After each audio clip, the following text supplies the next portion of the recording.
would love to dive back into it if you're ready.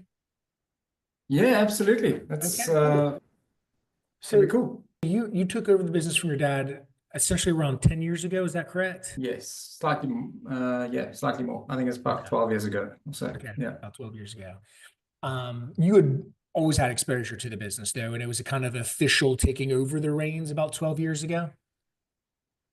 No, there wasn't really any of that. It was sort of a slow, cook the frog story. I think sort of slowly boil the frog. Now, I think as my dad stepped out, there was a slow handing over of certain responsibilities, I guess, until you wipe your eyes, the shit out your eyes, and he's gone. And I'm like, oh, okay, now we're here. Right. And did you have complementary responsibilities in the company originally, and you just started assuming more of those, or it was like, hey, you're in one lane, he's in another lane? I think when it started off, so my dad's, but he's an engineer and he's sort of focused on the technical aspects of mining, and he has some good relationships in the industry, which is paramount actually. It's really important to have those relationships to start off with, because I think it's quite high. The barrier to entry is quite high if you don't have those connections, and I think that's what was actually counted in our favor quite heavily. And as an engineer, he sort of liked sticking to the technical stuff, and everything that he didn't like sort of managed to become mine. So I was looking after the finance and the marketing and the HR, I guess. There were only 5 of us. So at the time, so HR wasn't really a hard job. And the technical aspects and the sales he was focusing on, and those were the lanes he was working on. And as the business grew, I think by the time he stepped out, a lot of those there was more people available to take on some of those lanes. So it wasn't just sort of here's yours, here's son, here's all the stuff that I was doing. It was some of it got palmed off to other people and not just to me. Working with family is difficult. My ex-wife worked for me for 5 hours, or we worked together for 5 hours. Yeah, no, true story. True story. I was like, if we're going to save our marriage, this is not going to work. It didn't work at the end of the marriage. But what advice do you have for families that work together? There's got to be some learnings that you picked up along the way. There's some do's and don'ts. Yeah, so my wife also worked for me for a short while. I think it was one day. It was something like that as well. It was like Mine decided to go home early, so that's yeah. I was part like, of the fire. you know what? Yeah, she didn't like. I suppose I didn't do it very well. I was probably barking orders and, can you do this? Can you do that? And she's like, oh, you don't tell me what to do. And I was like, oh, at least you said, can you? I think maybe I said, please do this or do this. That may have led to my demise.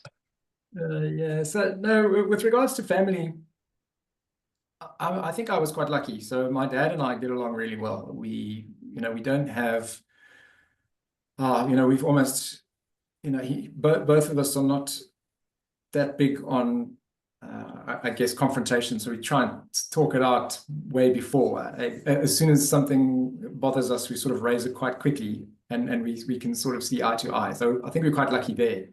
There was never really an issue with regards to misunderstandings, or there's obviously some things that you as a family that you bring in. Family's irritating sometimes, or the backstory, so you can when they're late for something, it wasn't because there was traffic, it's because they didn't bloody wake up, those kinds of things. You can kind of keep that to yourself.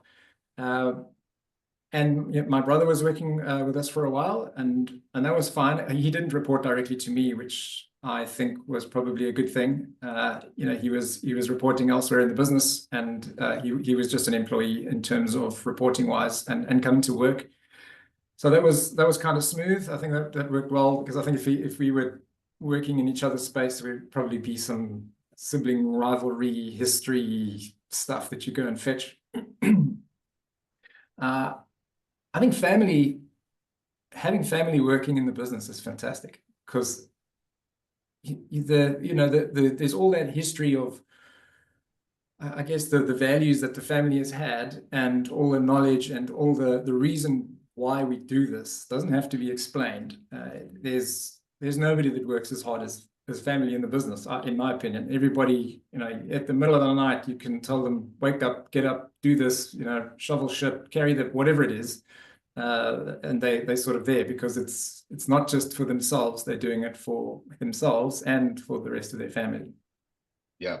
So I Yeah. think that's pretty.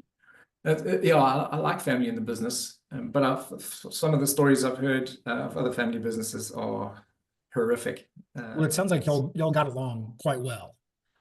Yeah. Your dad and and then your brother was kind of, it sounds like he was running and he was an employee in a different department. That transition between, when the slow cook the frog, as you described, right?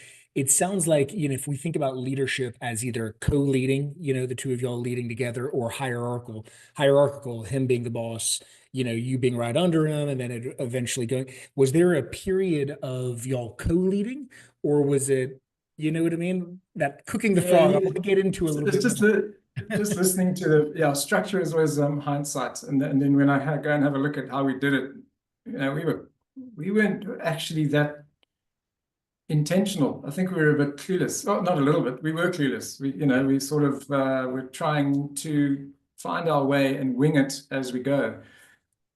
There was, I guess, our structure was quite flat because there weren't that many people that many years ago. I think there were around about 20 or 25 or so. So we didn't really need that much hierarchical structure. It was sort of task-based, role-based. You go do you, and when that becomes a problem, ultimately it would roll up to my dad, I guess.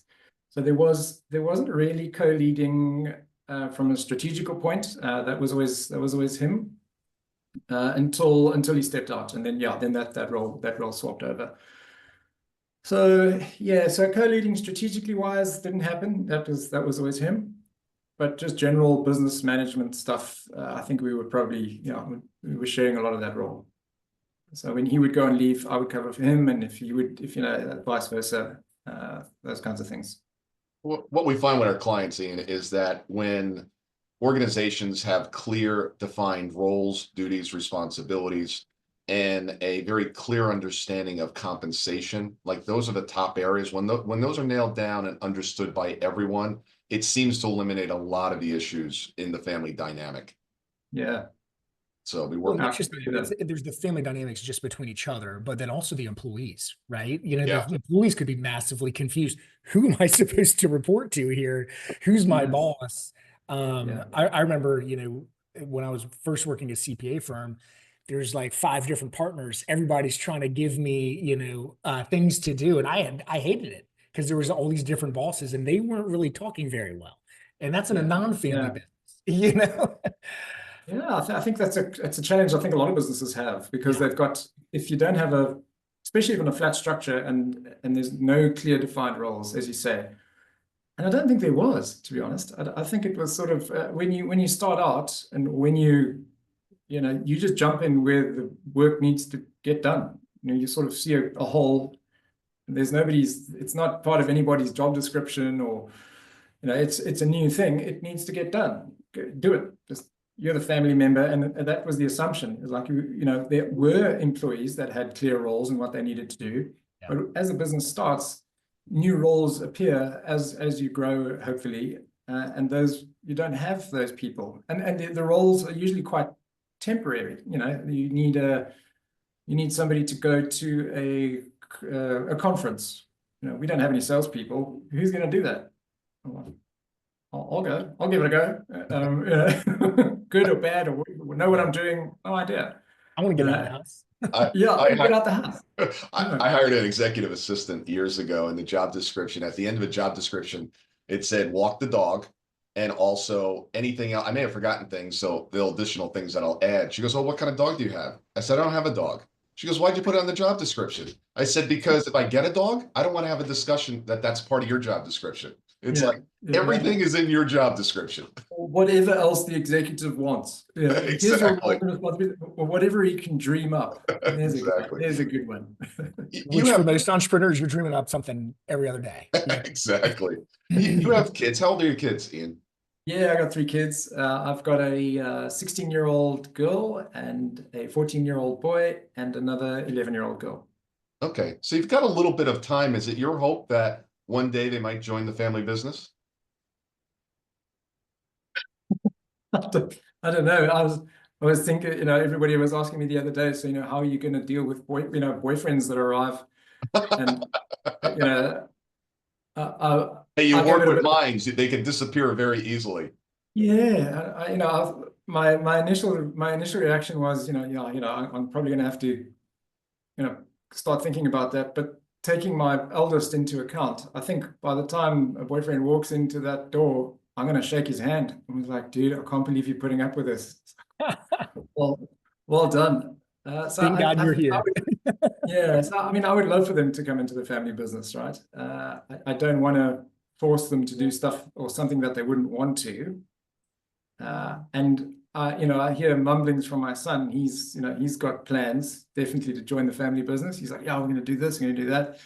I'm like, okay, that sounds cool. It's not, but I have a feeling that he only sees, I only talk to him about when I'm traveling or when we're going out to lunch or when we're going to see a client or, the exciting stuff. You don't tell him about the dark place where you fear to tread. So no, I would love for them to join. It'd be great. I'm not Oh, sure about the you're dynamic good at there. bottling it up then. I'm an open book. If something's killing me, like everybody's gonna hear about it. Yeah, no, they internalize any trouble I bring home. So if it hasn't been a good day, keep it quiet. If it's a good day, you're like, yeah, good day. The rest of the time, you just keep it to yourself. Gotcha. Otherwise, they get worried and they want to ask. They're asking questions about, can you cope and how are you going to do this and who's going to help you sort this problem out? And at that point, I'm just trying to not go and cry in a little corner. So yeah, try and put it off. And give us some perspective. We kind of skipped right into, the meat of our discussion today, but give us a little bit of perspective on the size of your company, when you kind of began to take it over 12 years ago and how you've grown it up to today. If only it wasn't, if only it was just me, right? So I quickly figured out, yeah, if I was the smartest person in the room, we had a serious problem. So when I took over from my dad, there was about 25 people, I think. And when I joined, we were 6. So it had already grown quite significantly then. And that was I joined in 2002. So what was that? 10 years on, 2012. Yeah, so it was about 10 people or 10 years that I'd been around, or slightly less. By the time I took over, there were about 25, 26 people. And we're now, I think our last head count is 142-ish. Minewareans, as we call them. Wow. They're sitting all over the place. We've got we've got team members sitting in India, Ireland, various parts of the country. We were working very much from a particular office-based setup in Johannesburg, and that has subsequently morphed into something more of a hybrid setup of a business. And we were only focusing on the South African market at that time, purely because there was more than enough market to take and to grow into. And as of late, the last 2-3 years, we've been focusing more on an international level. We got clients in Canada and Southern Africa, Zambia, Zimbabwe, a bit of Namibia, and hopefully soon we'll be in Australia. For us to pop over on a 24-hour continental support base. That's the discussion we had yesterday. Who's going to pick up the phone in the middle of the night? A lot of mining in Australia. A lot of mining. Yes, definitely. Yeah. So it's strange because they're different markets, and we're certainly learning a lot. There's the African market is a different mining sector to the Canadian and the entities. So we've had to change quite a bit of our interface and our way of approaching the markets. They way more. I think it's the mining in those first world countries are on a high level. So what one person would do in Australia, it would take about 20 people in Africa to do. Purely because of the education level being slightly lower, the tech savviness is less, and the labor costs are much cheaper. So it's, you don't need to employ the graduate. You can just employ 10 of these guys and they can do the same heavy lifting. They just need to be checked on and managed correctly. So it's a different market, but we're very excited to go into those places. It's great. Now, Ian, we work with clients to figure out kind of two steps. First is, God forbid something were to happen to the leader tonight. Does the organization survive? What plans, what processes have been put in for the organization to survive, not only for the family ongoing, but also for all the employees and customers and everything else. And then on the personal side, you've grown tremendously. On the organizational side, where do you think you stand as far as readiness if you weren't there tomorrow to answer questions? Yeah, good question. That is, for many years, that was quite a barrier for us to get new clients because we were so small. I think that's, especially in a corporate level, the clients we deal with are, so we just B2B, right? So all our clients are blue chip listed businesses. And many times we would be pitching for the business that are, our competition from Australia or Canada or US are pitching for the same business. They are 3 times the price, easy. Our product is better, if not similar. And we would end up not getting that work because we were just too small. And, you're a one-man band, although, there were 6 of us, but they would say, the risk is too high to take, especially at the level of software that we deliver. It's really operational stuff. You can't put it, you're not going to cast it to chance and hope if your whole business is pivoting on the software. So it was a big problem in the beginning. So we, over the last, I think, especially from the time I took over from my dad, slowly but surely putting those things in place so that if I do step in front of the proverbial bus or decide to become a monk, the systems are in place. There's literally one item that I palmed off at the beginning of this year, and that was payments, authorizing payments to on a monthly basis. But everything else can be handled by everybody else, and there is now somebody else that can manage the payments. I think that might just be my personality, is always held on to the payments because then I feel significant. But I don't, it's certainly not reliant on me to run it anymore. But I wish I could say it was easy. It was hard. It was really hard. Very hard. Yeah. Giving away or delegating those tasks, because they're usually quite menial tasks, right? They're not rocket science stuff. They sort of signatures and approving stuff and making payments, which really anybody else could do. It's just me holding on to it, trying to justify collecting cash and spending money is the lifeblood of a company, right? So it's very natural to hold on to it until you're confident in the team around you, or if you have enough controls within the company so that there's not, internal theft or something like that. I mean, that's extremely common and advised. And 80% of businesses suffer employee dishonesty losses. So, I even understand how the game's played. I was in the insurance business for decades, and I got popped myself for 6 figures. It's like, I know how the game's played. I know what to look for. I know how to put in the controls, and I still got nailed with it. Yeah, no, it is a fear of it is a fear. The word is probably strong enough. It's just been that I think it's the relinquishment of control of a pivotal part of that business. Yeah. Anyway, but luckily, so it's not. I didn't just palm it to one person. So there's now. Yeah. Hopefully, there needs to be a multitude of dishonest people for it to not work. Yeah.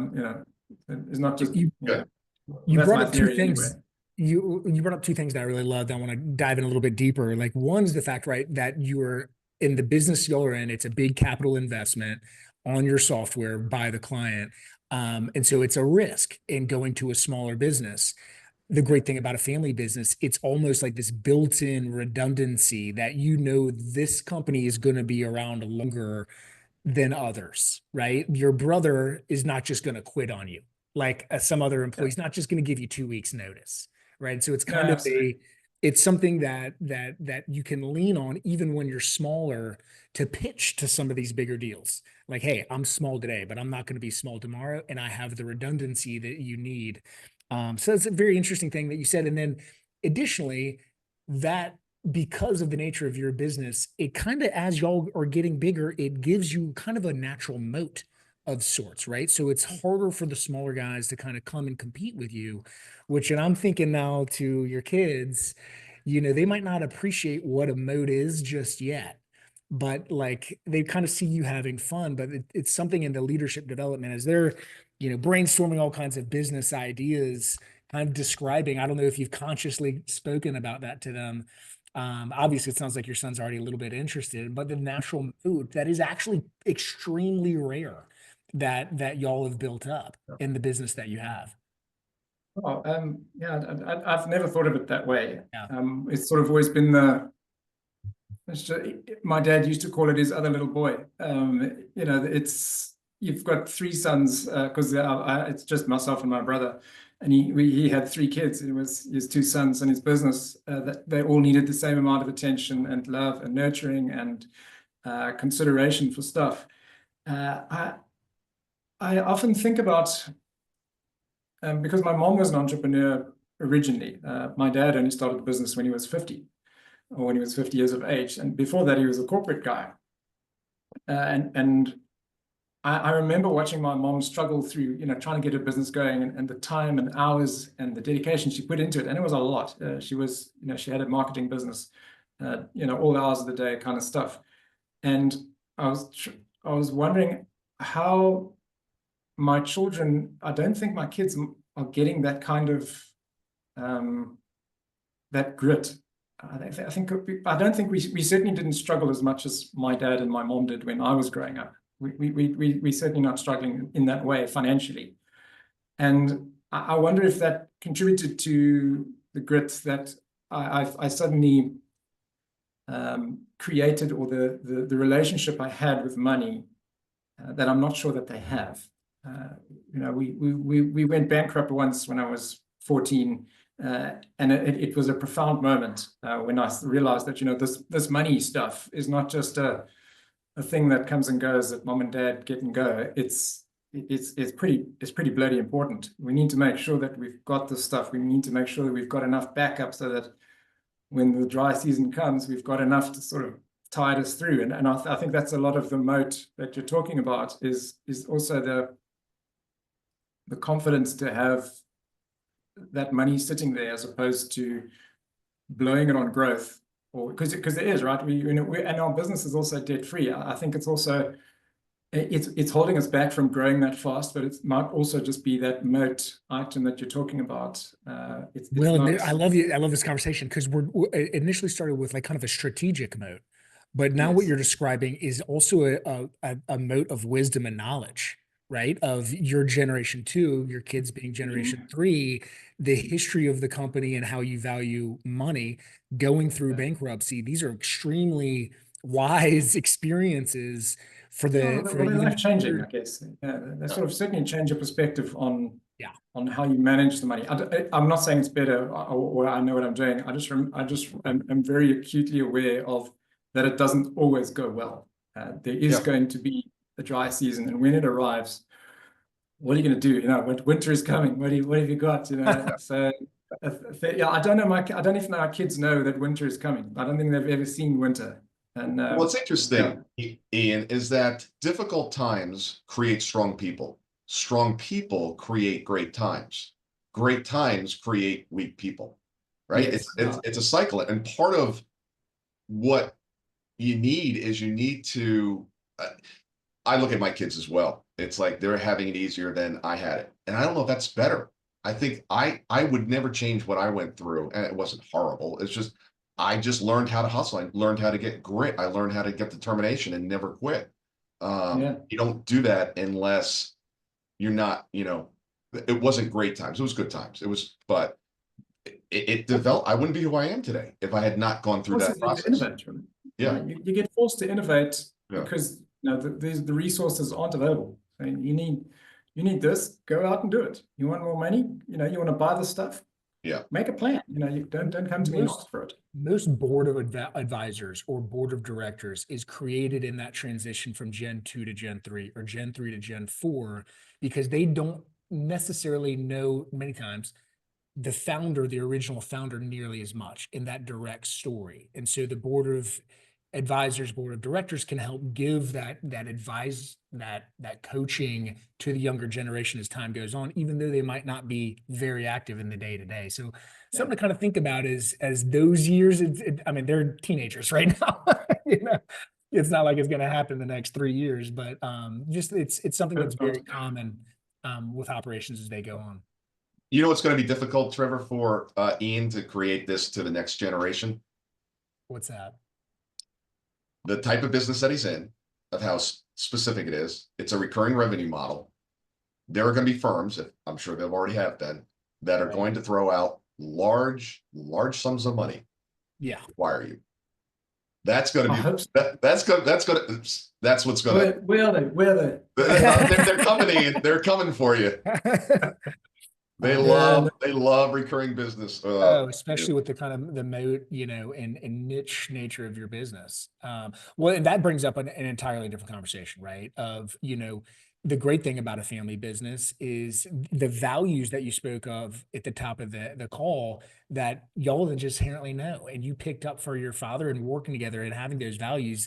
One of the really super positive things in continuing to not exit and pass down the business to the next generation is those kind of get further embraced, further enhanced and documented. Is that anything you kind of think about, you know, as far as potentially passing down or exiting? I have thought about it. I think I would probably think about it more once my kids are out of school. When I understand, I mean, as I said, I'd love for them to join, but I don't want them to join because they think they have to, because I want them to. Because you can easily get stuck in it for the rest of your life, right? It's a fact, you know, it's not something you're going to step out of without disappointing people in your family. And that I don't want to have that conversation, or I don't want them to even feel that way. So I think once they are out of school and they have a better idea of what they want to do, because the opportunities are within the business, certainly. I mean, even it's now at a point where, you know, you can go into finance or to marketing or HR or whatever item you're interested in. We will be able to we have that available within the family business.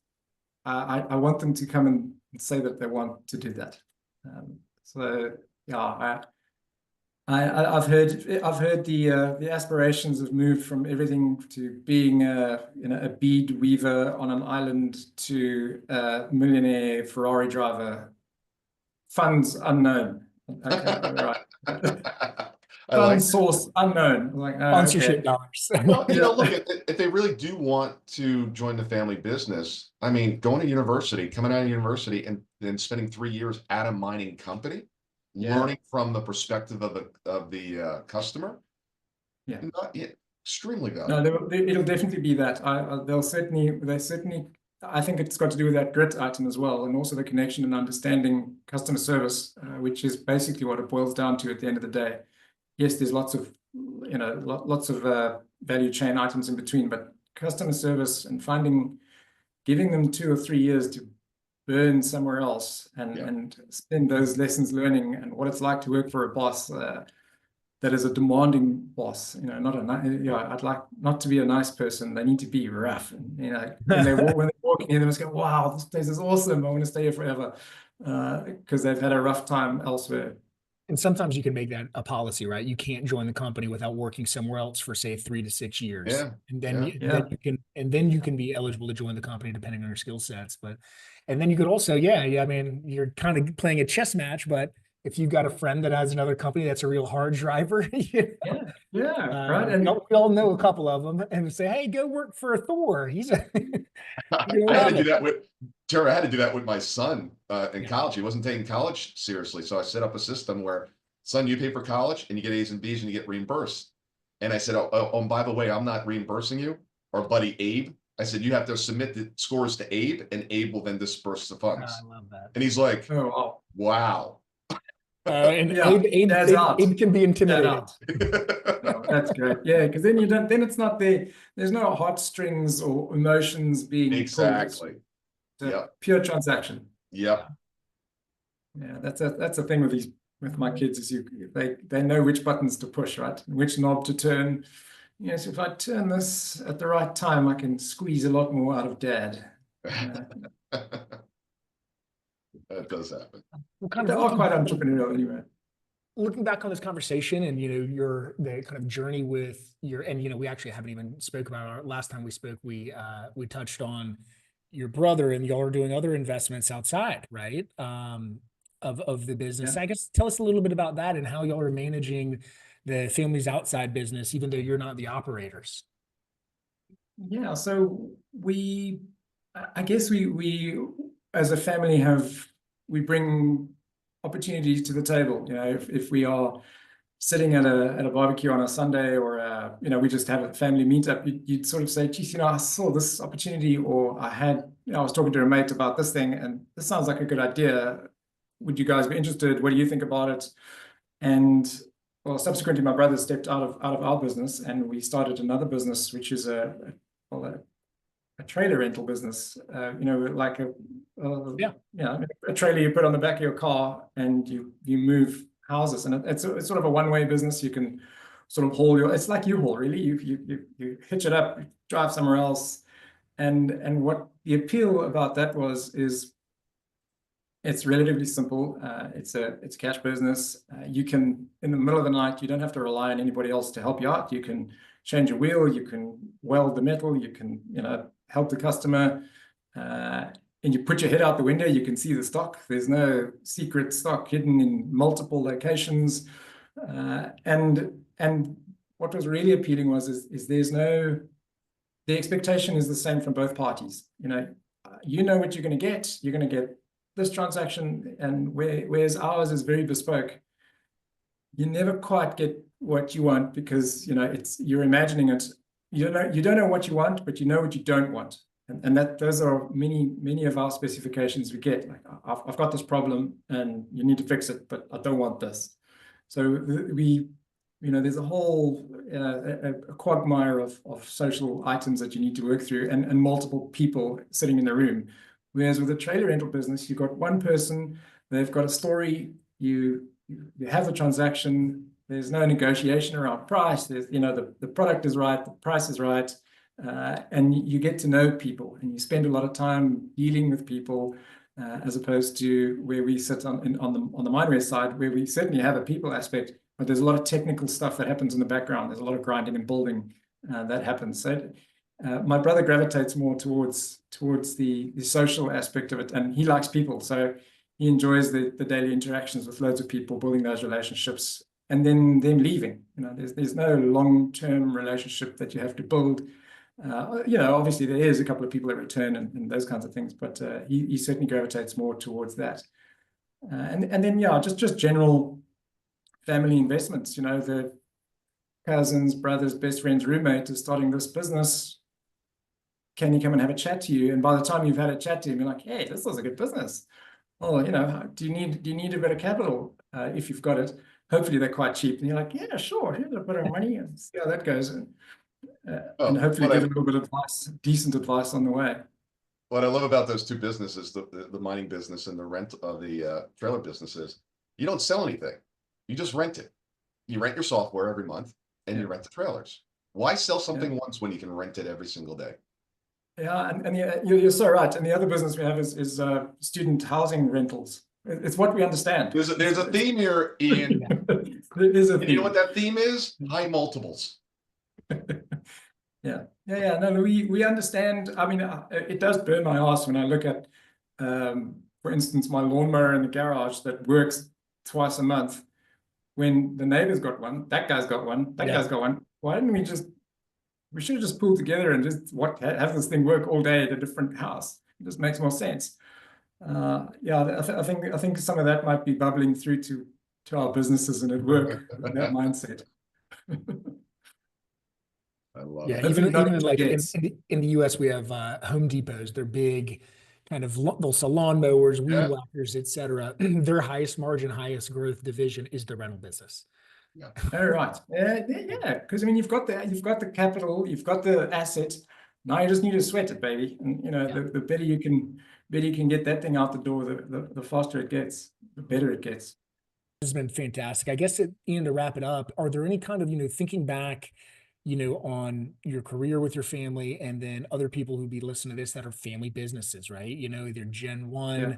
thinking about including, kids or cousins or brothers in the business. So any kind of advice that you would have for them? I can give you an experience share. I won't, yeah, I don't think I have decent advice. It's just something I noticed when I implemented a chore system at home for your pocket money.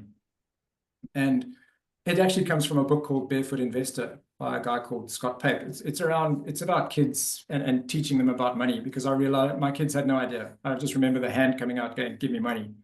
And it being a defining moment at some point a couple of years ago. And just getting them to think about, what do I need to do to get more money? These are my chores. These are my things. If I don't do them, I don't get the money. If I want more money than what my chores allow me to, what else do I need to think about? Where else can I sort of get this stuff? And when they would get paid, because they get paid weekly, they have to split it up into 3 jars. They've got a smile jar, a spend jar, and a give jar. And a give jar is and you have to put money in all 3 of them. You have to put some money in. You choose the amount, but they have to go into each jar. So there's a give jar, which we give to charity once a month, or once every 2 months. We go to the local animal welfare and we sort of buy them food. And I remember the first time going, and my son not having, he didn't put a lot of money into his give jar. He just spent it and blew it on stuff. And his 2 sisters were better at it. And as we got there, you buy little bags of dog food and you give it to the dogs. So you take your money, buy a bag of dog food, and you go and give it to the actual dogs. And his little bag that he could buy was about this big, and his sisters were about this big. And I remember him digging. He stood there and he went, no, wait. He took out his wallet and he started forking out more out of his spend money that he had planned to blow on games or whatever it was that he wanted. And I could just see the mind shift happening in all of them. They could start understanding the value of a chocolate bar, or, I want this shirt, and they would see the price and then they go, wow, that's expensive. Whereas previously their minds were just, I want this thing, make it happen. I don't care. I can't tell you the price between a chocolate bar and a racing car. It has no value for me. So that was quite cool. I think that was, for me, it started getting them into the idea of how can I make myself wealthy or available to do more work, as opposed to just expecting stuff to fall out of the sky. I love that. Barefoot Investor, cool. You kind of got some of that from that method? Yeah, no, definitely. No, it all came from there. I